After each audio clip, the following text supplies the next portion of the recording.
जिसमें जिसमें चाबी का निशान बना हुआ है इसको हम बोलते हैं जीपीटी पार्टीशन। क्या बोलते हैं? तो वहां पे क्लिक नहीं करना, यहाँ पे भी देखो दिया हुआ वही बटन। तो देखा कैसे हम F64 बॉक्स से UFS को हम प्रोग्राम करते हैं।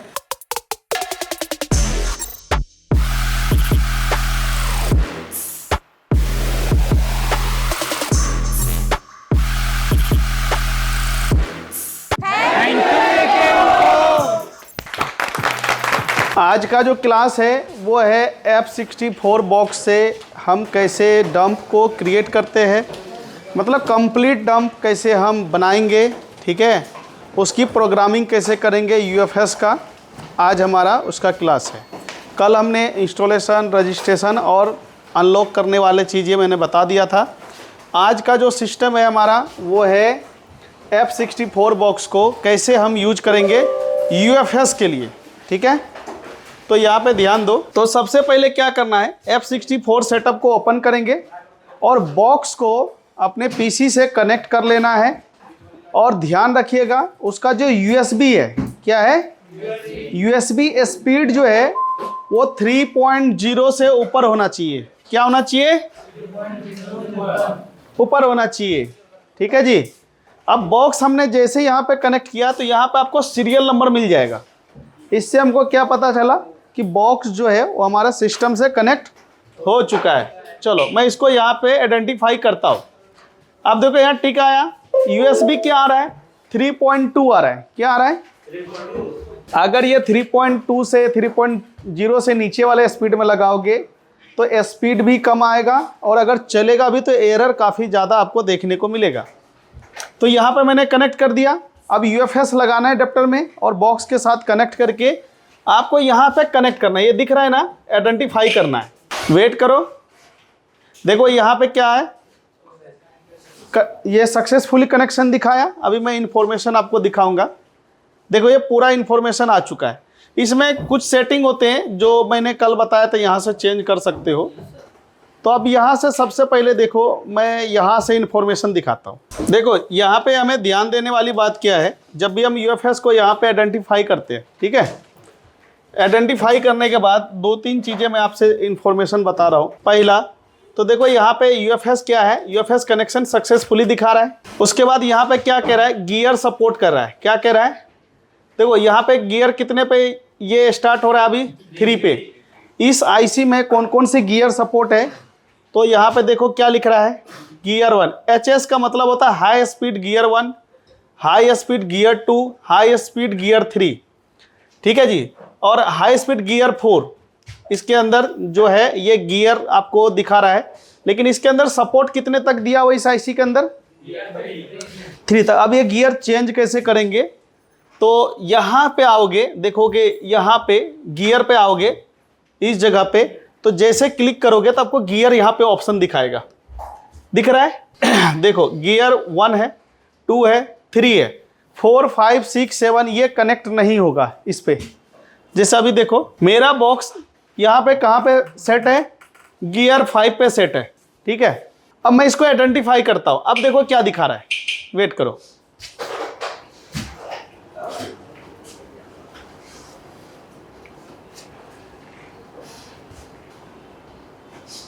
क्या दिखाया? फ्लैश IC नॉट डिटेक्ट आया।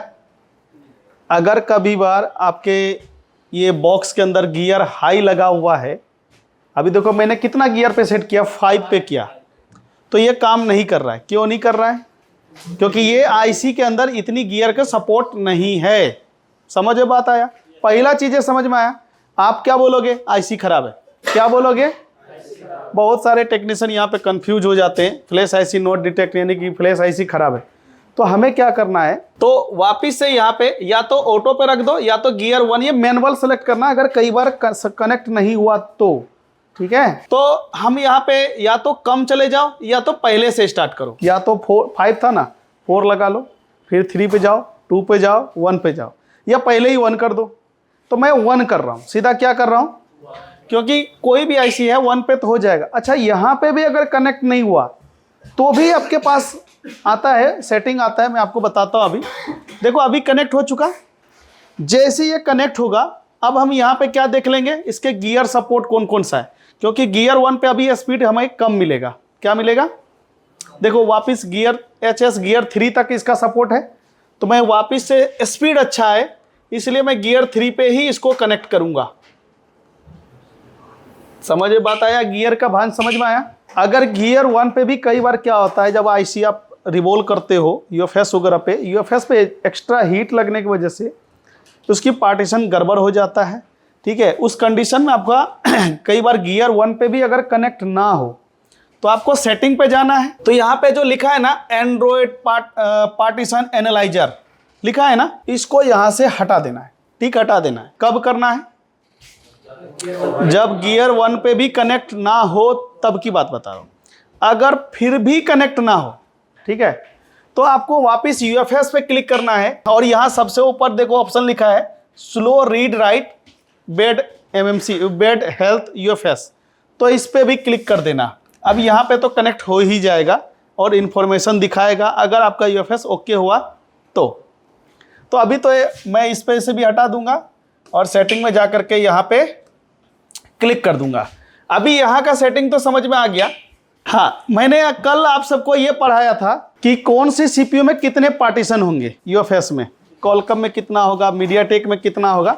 मैं पूछ नहीं रहा हूँ, बस जनरली मैं आपको याद दिला रहा हूँ। कल मैंने बताया था या नहीं बताया था, बताया था ना कि कॉलकम में कितना होता है, मीडियाटेक में कितना होता है, एक्जोनस में कितना होता है। ठीक है, अभी हम क्या करेंगे, सबसे पहले ये देखो ये क्या है ये बताओ। मैंने कल इसके बारे में बताया था, इसको हम क्या बोलते हैं, flash file, system information flash file. इसको हम क्या बोलते हैं बताओ, फ्लैश फाइल। अगर किसी भी फोन के अंदर फ्लैश फाइल नहीं है तो उसको फ्लैशिंग करना है। क्या करना है, क्योंकि ऑन नहीं होगा। अब इसमें यह मत बोलना कि बेड हेल्थ है या MMC खराब है, भाई फाइल नहीं है उसके अंदर तो कैसे चलेगा ये बताओ। ठीक है, अब यहां से अगर आप ऊपर जाओ, थोड़ा सा ऊपर जाओगे तो इसको हम बोलते हैं पार्टीशन बोलते हैं। क्या बोलते हैं, अब यहां से आप देखोगे तो ये पार्टीशन है इसका। अगर पार्टीशन नहीं हुआ तो क्या बोलेंगे, डंप नहीं है, MMC पूरा ब्लैंक है। क्या है, ब्लैंक है। समझ रहे हो। अब क्या जैसे हार्ड डिस्क होता है ना, C drive, D drive, E drive, वो बना हुआ है, पार्टीशन है, लेकिन ड्राइव के अंदर कुछ है नहीं, खाली है। और एक और ब्लैंक क्या होता है कि पार्टीशन भी नहीं है। जैसे पेन ड्राइव में लगाया ना, पूरा एक ही पार्टीशन दिखाता है, इसे भी एक पार्टीशन। अभी मैं पूरा पार्टीशन भी करके दिखाऊंगा आप सबको, पार्टीशन कैसे करते हैं, प्रोग्राम कैसे करते हैं, कंप्लीट UFS के बारे में बताऊंगा। ठीक है जी। अब ये क्या है, हेल्थ है। क्या है, हेल्थ है। ओके, चलो अब हम एक काम करते हैं, सबसे पहले इसका डंप निकालना समझते हैं। अब डंप जब भी हमें निकालना है ना, हमें क्या करना है, एक डेस्कटॉप पे जाना है। सबसे पहले देखो ये मॉडल कौन सा है, मॉडल को यहाँ पे देखो क्या लिखा हुआ है, RMX 3511 है ना, Realme C35। अभी हम क्या करेंगे, इसके यहाँ से लेकर के ना पूरा नाम कॉपी करेंगे ये, क्योंकि देखो एक तो हम इसमें भी यूज करेंगे और भविष्य में अगर यही मॉडल मेरे पास दोबारा आ गया और उसमें मान लो पहले से ब्लैंक है, क्या है, तो उस दौरान यही डंप हमारा उस मॉडल में भी यूज हो जाएगा। इसीलिए हम इस मॉडल के हिसाब से ही बना रहे हैं। ठीक है, जैसे क्या होता है ना, वेरिएंट में किसी में 64 GB होता है, किसी में 128 GB होता है ना, तो ये सारे वेरिएंट में काम करेंगे क्योंकि फ्लैश फाइल सबका एक होता है। अभी हमने यहाँ से क्या किया, अब आपको इस कर देना है इसको मिनिमाइज, और डेस्कटॉप पे ही बनाना है फोल्डर। याद रखना, आपको कहीं पे जैसे C drive, E drive, D drive ये सब में नहीं बनाना है, आपको कहाँ बनाना है, डेस्कटॉप में। अब इस फोल्डर को भी ओपन करके एक और फोल्डर इसके अंदर बनाना है GPT के नाम से। इस नाम से बनाओगे, इसका नाम मैं यहाँ पे लिख दूंगा। अब हमें क्या करना है, अब इसको मिनिमाइज कर दूं, ठीक, और वापस से बॉक्स को हमने ओपन कर लिया। अब हमें क्या करना है, इसके पार्टीशन पे जाना है। क्या करना है, ये दिख रहा है जिसमें जिसमें चाबी का निशान बना हुआ है, इसको हम बोलते हैं GPT पार्टीशन। क्या बोलते हैं, गाइड पार्टीशन टेबल बोलते हैं। हमें एक एक क्लिक नहीं करना है। ऊपर देखो यहाँ पे भी चाबी बना हुआ है ना, इस पे क्लिक करना है। ये आपसे पूछेगा कि कहाँ सेव करना है, तो अब बताओ हमने फोल्डर कहाँ पे बनाया था, बताओ, समझ में आ रहा है। डेस्कटॉप पे हमने किस नाम से फोल्डर बनाया था बताओ जरा। हाँ ये दिख रहा है। अब इसके अंदर भी एक फोल्डर बनाया था। चूंकि हम जीपीटी निकाल रहे हैं तो जीपीटी में रखे तो ज़्यादा अच्छा होगा, क्योंकि चढ़ाने के लिए, वापस इसमें चढ़ाने के लिए, ये जो हम जो फाइल निकाल रहे हैं ना, इसको वापस चढ़ाने भी हैं। इसीलिए हम इस हिसाब से रखेंगे कि बाद में चढ़ाते समय हम पहचान कर लें आसानी से, इसलिए हम इसको अलग में रख रहे हैं। अब यहाँ से मैं इसको सेव कर दूंगा। देखो ये सारे ऑलरेडी मैंने सेलेक्ट किया था क्या? नहीं किया था। देखो ऑलरेडी ये सेव हो रहा है ना, हो गया सेव, ओके हो गया। देखो यहाँ पे मेन पे जाओगे ना तो यहाँ पे टास्क डन का मैसेज आएगा, यानी कि हमारा जीपीटी पार्टीशन क्या हो चुका? कंप्लीट सेव हो चुका। अब रीचेक करने के लिए आप वापस से जा करके वहाँ पे चेक कर सकते हो। देखो ये हमारा पार्टीशन है, यहाँ पे 19 पार्टीशन इसमें बना हुआ है, जो इसका जीपीटी पार्टीशन है। कोई दिक्कत? पहला चीज़ आप बताओ, सेव करने आ गया, जीपीटी पार्टीशन सेव करना आ गया। अभी ये समझ में आया, जीपीटी निकालने आ गया। कोई कन्फ्यूजन किसी को? कोई कन्फ्यूजन तो नहीं, जीपीटी कैसे निकालते हैं। ये क्या होता है, हमारे मोबाइल का जितने भी बोल सकते सिक्योरिटी से रिलेटिव फाइल होते हैं, इसी को हम जीपीटी पार्टीशन बोलते हैं। जैसे मैक एड्रेस हो गया, सीरियल नंबर हो गया, सब इसी के अंदर आता है। ठीक है, अब हमें क्या करना है, इसका डंप बनाना है। क्या बनाना है? डंप बनाने में आपको यहाँ इस एरिया में आना है, इस एरिया में रो एक्सेस में आना है। दिख रहा है आप सबको? रो एक्सेस में आना है। सबसे पहले यहाँ से देखो, यहाँ पे क्या दिख रहा है? A012। चूंकि कौन सा है बताओ, कौन सा सीपीयू का होगा? ये 0012 दिखा रहा है। बताओ कौन सा सीपीयू का होगा? गुड, MTK का मोबाइल का होगा। क्या होगा? इसलिए इससे ज़्यादा पार्टीशन नहीं दिखाएगा। कॉलकम में जाएंगे तो ज़्यादा दिखेगा, एक्जोनस में जाएंगे तो भी इससे ज़्यादा दिखाई देगा। तो चलो यहाँ पे हम क्या करते हैं, सबसे पहले नीचे से स्टार्ट कर देते हैं। 2 वाला सेलेक्ट किया। देखो इसको बोलते हैं रीड। क्या बोलते हैं? रीड पे क्लिक करो, साइज फुल रहने देना है। अब हमने डेस्कटॉप पे गए, लेकिन अब हम क्या करेंगे, बैक जीपीटी वाले में नहीं डालना है, इसको जीपीटी से बाहर डालना है। कहाँ डालना है? देखो डेस्कटॉप पे गए, ये फोल्डर था, यही था ना फोल्डर। जीपीटी में नहीं डालना, जीपीटी के अंदर नहीं डालना, बाहर डालना है। तो इसको सेव कर दो। देखो ये ऑलरेडी सेव हो चुका। देखो यहाँ पे टास्क डन आया, ऑलरेडी ये क्या कर दिया, सेव कर दिया। अब हम दोबारा क्या करेंगे, देखो यहाँ लिखा है ना लून 2। अब हम क्या करेंगे, इसी प्रकार से लून 1 पे क्लिक करेंगे। समझ में बात आया? कोई दिक्कत समझने में? और सेम इसी को कर देंगे रीड। ऑलरेडी देखो लोकेशन पहुंचा रहा है, कह रहा मैं ऑलरेडी यहाँ पे लून 2 को सेव कर चुका हूँ, हमारा लोकेशन बिल्कुल सेम है। तो हमें सिंपल से इसको केवल सेव करना है। क्या करना है? हो गया इसका भी सेव। अब इसी प्रकार से लून 0 का सेलेक्ट करना है, यहाँ फुल ही रहने देना है। जैसे रीड क्लिक करोगे तो यहाँ पे एक चीज़ पूछेगा, कह रहा है कि आपके यूएफएस में जो डाटा है उसके साथ डंप निकालूं या डाटा के बगैर डंप निकालूं। अब यहाँ पे सोचने वाली बात यह है, अगर किसी ने आपका एफआरपी पे लेकर आया, सॉफ्टवेयर कर दिया, हार्ड रीसेट कर दिया, उस दौरान तो डाटा मिलेगा नहीं। मिलेगा क्या? अब डेट कंडीशन में आया, भाई किसने सॉफ्टवेयर किया है क्या, अपने को तो नहीं पता ना। तो हम क्या करेंगे, इसको यस पे क्लिक करेंगे। क्या करेंगे? और वहीं पे जाके इसको सेव कर देंगे। याद रखना। अब देखो ये 12 GB का फ्लैश फाइल है। कितना है? इसको बोलते हैं फुल फ्लैश फाइल। क्या बोलते हैं? Full dump. क्या बोलते हैं इसको? अब मैं इसको 12.10 GB का है। अगर मैं इसमें समझो 1 GB लेता, 2 GB लेता, 3 GB लेता, उसी को बोलते हैं हाफ डंप। क्या बोलते हैं? उस डंप के अंदर केवल पार्टीशन बनाएंगे, एंड्रॉयड वर्जन नहीं आएगा। देख रहे हो स्पीड कितना तगड़ा दे रहा है? इतनी स्पीड तो आपका पेन ड्राइव का भी नहीं होगा। देखो 10 GB का डाटा रीड कर रहा है। समझ बात आया नहीं आया? अभी आपको समझ में आया डंप कैसे निकालेंगे, जीपीटी कैसे निकालेंगे? समझ में आया? डंप कैसे निकालेंगे समझ में आया? ये वीडियो आपका यूट्यूब पे भी आएगा, उसको 1 बार 2 बार 3 बार जितने मर्जी उतने बार देख भी लेना। ठीक है, अभी देखो ये सेव हो रहा है।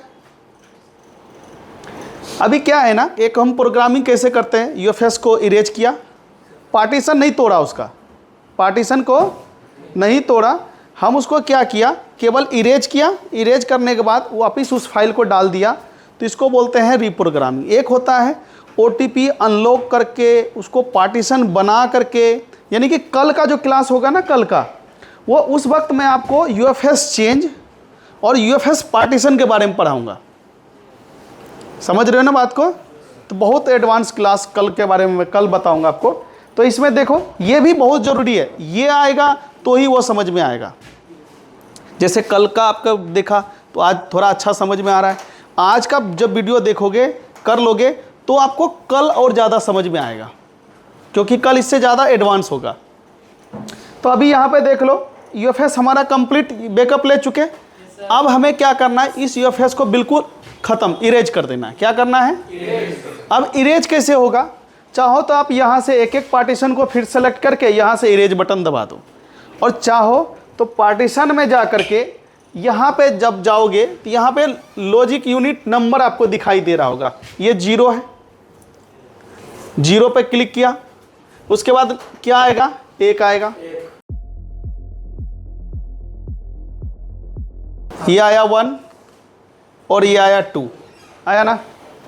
अब हम क्या करेंगे, इसको एक साथ इरेज करना है। क्लिक किया तो वहाँ पे क्लिक नहीं करना, यहाँ पे भी देखो दिया हुआ वही बटन दिया है ना, तो इधर वाले पे क्लिक करेंगे, इरेज करेंगे, यस कर देंगे, इरेज करेंगे। हाँ, इरेज पूरा खाली करने के लिए, क्योंकि अगर इसके अंदर पार्टीशन अंदर ये आपका वायरस वगैरह आएगा तो आपको इसी प्रकार से इरेज करके दोबारा उसको प्रोग्राम करना पड़ेगा। ठीक है, अभी तक हम खाली कर रहे हैं बस। हाँ, हो चुका है खाली। अब देखो मैं क्या कर रहा हूँ, यहाँ पे मेन पे क्लिक करके मैं आइडेंटिफाई कर रहा हूँ इरेज करने के बाद। अब देखो इरेज करने के बाद क्या इंफॉर्मेशन आ रहा है, देखो कनेक्ट हुआ, हेल्थ बताया, ये देखो पार्टीशन, पार्टीशन आया, पार्टीशन आया क्या, फ्रॉमवेयर वर्जन आया क्या। अगर कोई UFS को हम कनेक्ट किया और इतना ही इंफॉर्मेशन दिखा रहा है तो आप क्या समझोगे, उसके अंदर पार्टीशन भी नहीं है और फ्लैश फाइल भी नहीं है। समझ में बात आया नहीं आया? अभी ये खाली दिख रहा है ना। चलो अब हम एक काम करते हैं, इसके पार्टीशन पे क्लिक करते हैं, देखो यहाँ पे भी खत्म है, इरेज हो गया, पूरा इरेज हो गया। तो अब हमें करना क्या है कि इसके जो पार्टीशन है, ये पार्टीशन भी आप डिलीट कर सकते हो। कैसे करेंगे डिलीट, बता दूं? चलो देखो यहाँ पे जाना है, कॉन्फ़िगरेशन पे जाना है, आपको इसका एक कॉन्फ़िगरेशन को रीड करना है। क्या करना है, यहाँ पे हमने रीड पे क्लिक किया, रीड पे क्लिक किया, देखो यहाँ पे हमने रीड पे क्लिक किया, मेन पे जा करके देखो कि रीड हो चुका, सक्सेसफुल आ रहा है। कहाँ पे गया है ये जानने के लिए सेव टू पे क्लिक करोगे तो ये बता रहा है, कहाँ पे बता रहा है बताओ। C ड्राइव में जाओगे, F64 में बैकअप में UFS में जाओगे, और अभी का टाइम और डेट देख लो, 7:41। अब हमें क्या करना है, फटाफट जाना है, यहाँ से C पार्टीशन में जाना है, प्रोग्राम फाइल में गए, F64 में गए, बैकअप में गए, UFS में गए, और अभी का आज का तारीख कितना है, 22। देखो कंपनी कौन सा है, मैक्रोन है क्या, मैक्रोन है, दिख रहा है किसी को? ये इसका ये है, मैक्रोन का नहीं है ये, तो यही कंपनी के नाम से आपको यहाँ पे देखना पड़ेगा। ये रहा YMTC था ना, इस पे गए, आज का ये 21 तारीख में गए, ये रहा 22 तारीख, आया 22 तारीख, अभी का टाइम भी आ गया। इसके अंदर देखो ये है हमारा, ठीक है जी। इसको क्या कर दिया हमने, कॉपी, क्या किया, अब फिर से कहाँ जाएंगे, डेस्कटॉप, और यहाँ पे हमारा फोल्डर है, और इसके अंदर जा करके इस कॉन्फ़िगरेशन को पेस्ट कर देंगे। ये हमारा कंप्लीट डंप बन के तैयार हो गया। अभी डंप में क्या क्या चीज़ चाहिए आपको समझ में आया? GPT चाहिए, लॉजिक यूनिट 0, 1, 2, ठीक है, ये चाहिए। तो अभी हमारा पार्टीशन, हमारा पूरा कॉन्फ़िगरेशन हो गया रीड। अब हमें करना क्या है, यहाँ से जाना है और इसको यहाँ से क्या करना है, बिल्कुल ख़त्म कर रहे हैं। क्या कर रहे हैं, ऑल इरेज कर रहे हैं, मैंने हटा दिया। अब यहाँ से मैं इसको क्या कर रहा हूँ, आइडेंटिफाई कर रहा हूँ। अब देखो इसका पार्टीशन देखना, क्या पार्टीशन दिखा रहा है, हेल्थ आया। अभी इसके अंदर कितने पार्टीशन दिख रहा है आप सबको, यहाँ पे देखो पार्टीशन दिख रहा है आपको। अभी देखना, अब इस पार्टीशन को क्या करते हैं, इसको हम इरेज करते हैं।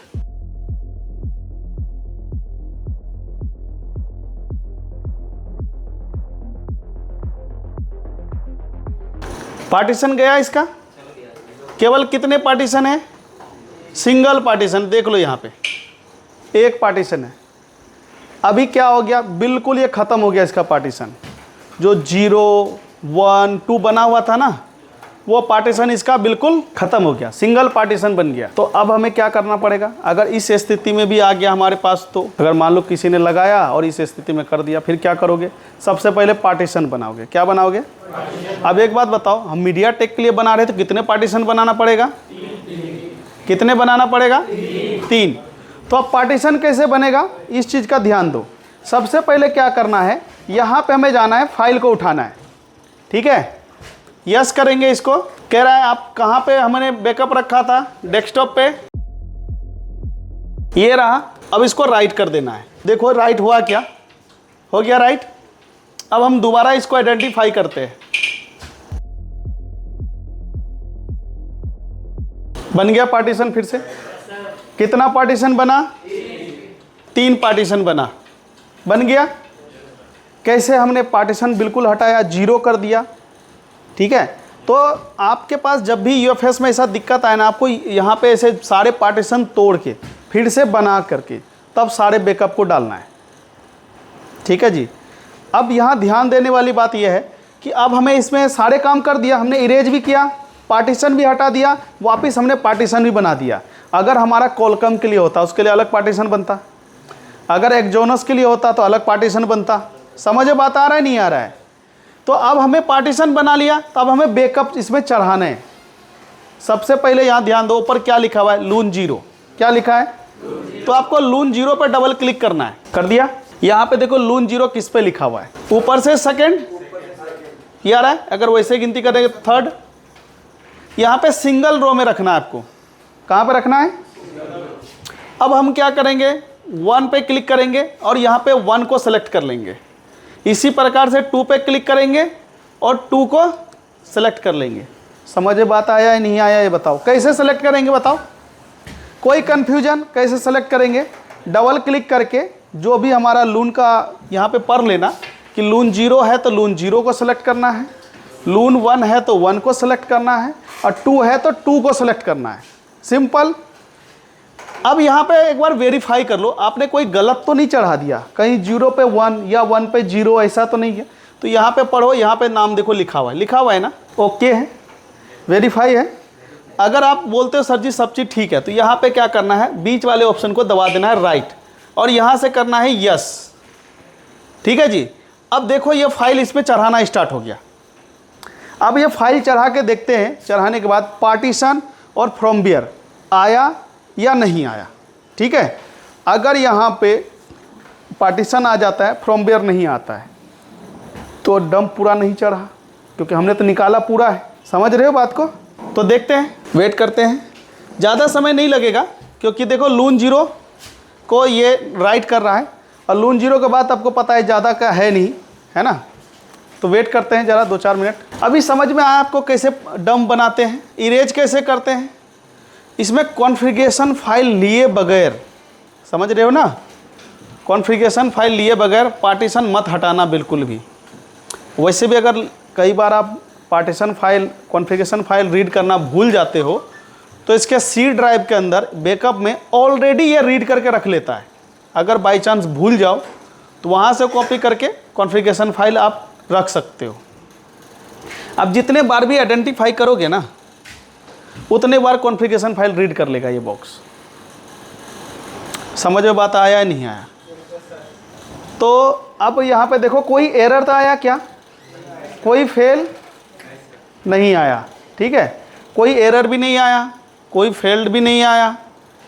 तो ये यूएफएस प्रोग्रामिंग कैसे करते हैं F64 के द्वारा, क्लियर। अब इस वीडियो को आप 2 बार 3 बार 4 बार देखोगे ना, तो और आपको समझ में आएगा अच्छा मैं क्या बताने चाह रहा हूँ। देखो 1 मिनट से पहले इसने कर दिया। चलो मैं आइडेंटिफाई करके दिखाता हूँ। हेल्थ आया, पार्टीशन भी आ गया, एंड्रॉयड वर्जन भी आ गया। ठीक है भाई, कोई दिक्कत समझने में? तो देखा कैसे हम F64 बॉक्स से UFS को हम प्रोग्राम करते हैं, कैसे स्टेप बाय स्टेप करते हैं ये भी मैंने बताया, और वो बैकअप को हम अपना बाद में भी यूज कर सकते हैं। ठीक है, तो ठीक है, मिलते हैं नेक्स्ट वीडियो में, तब तक के लिए थैंक यू।